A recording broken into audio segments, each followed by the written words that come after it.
我看看史一坨今天又要干嘛？好家伙，竟然在我的粥里放了芥末还有酱油，你瞧好吧，我让你自作自受。小四吃饭了，来了哥。还有鸡蛋啊，对，来先喝粥吧。粥先放这吧，哥，先吃鸡蛋吧，鸡蛋都剥好了。你吃吧。啊，我不吃，你吃吧。啊，你不吃？嗯。啊，好。你那个鸡蛋不噎得慌吗？来，跟粥一起。不是。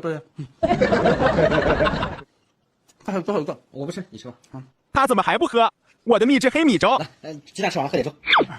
放这吧，哥，粥现在还有点烫。我们先吃玉米吧，不然玉米一会儿凉了就不好了。先吃玉米，你来吃。为了这出好戏，我得再忍忍。你别吃玉米，别喝粥。等会儿先吃完玉米吧，粥现在还有点烫，我得想个办法把粥化一下。啊，那个红色的是什么啊，哥？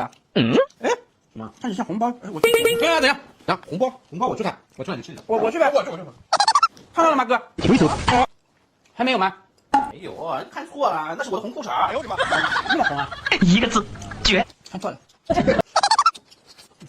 吃好了，哥，吃了。现在总该喝粥了吧？那你也喝一点。我也喝。你也喝。